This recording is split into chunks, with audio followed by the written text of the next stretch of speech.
So, hey, don't know if I'm gonna do a third movie today. I got kind of drunk and fell asleep for a few hours. Hold on.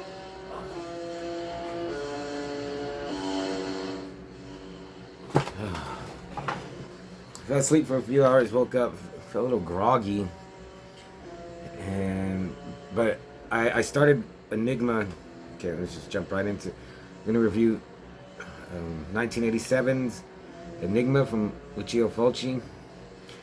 I never watched it because I heard it was bad. You know, you get Zombie, uh, The Beyond, uh, what's it, Gates of Hell, Gates of Hell. What's the other name for it? Anyway, and then, he's got a bunch of other good movies, and just heard that his output in the late '80s just wasn't that good, so I just never bothered to watch it. But it's on Tubi. I'll check it out, and I thought it was good. And it's not a gore fest, but it had that atmosphere, and it's weird. It's like I think if you didn't know it was Fulci, you could tell. He just has this quality to his movies that he's like a musician. He's like a band. Like you can tell, like certain bands, you can tell who they are just by hearing, a song even without vocals or something. And Fulci, I could tell. I was like, this is a Fulci film.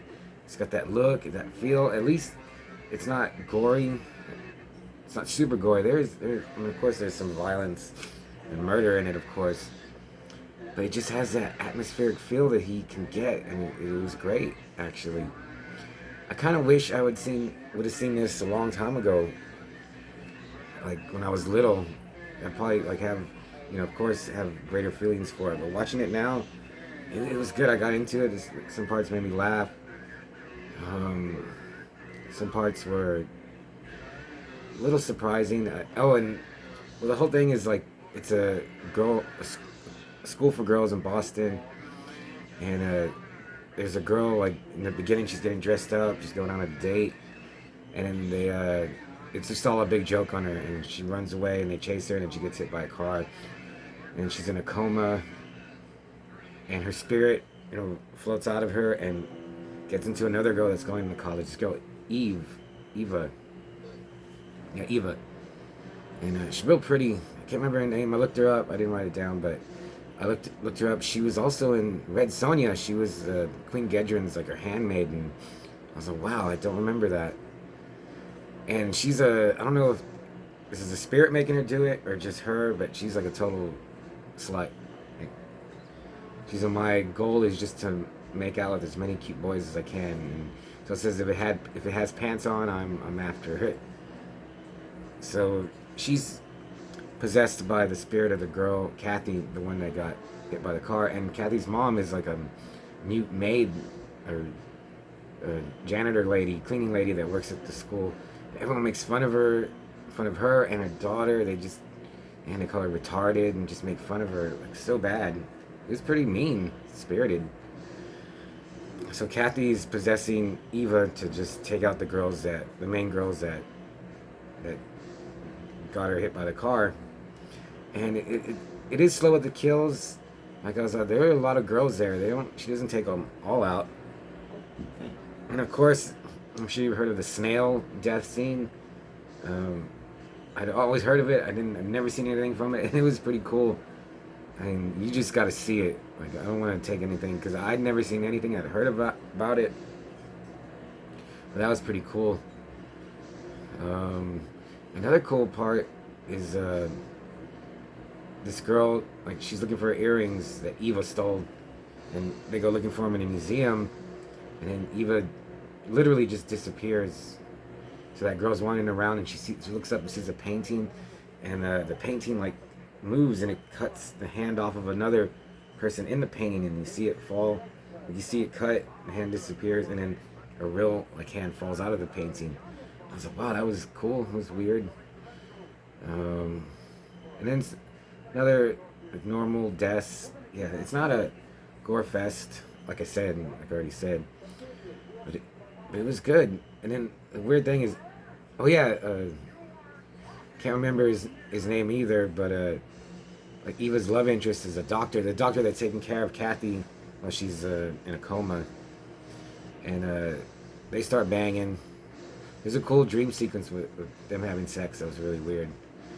But then Eva's parents come and take her out of school, and just with like I had to go back and watch this. Did I miss something? Because as soon as Eva leaves, the doctor starts going out with her friend Jenny, and I was like, do they meet? It's like there's no build up. They're just like Eva's writing him a letter, and you hear her narration, and you see him and her friend going to the movie. They're already together by this time. I guess some time had passed, and I was like, man, this dude, he just didn't care. I mean, he's telling her he loved her and stuff, but then he just jumps to Jenny, and she was pretty cute too. She was also in Zombie 3. It's only two movies. There's this and Zombie 3.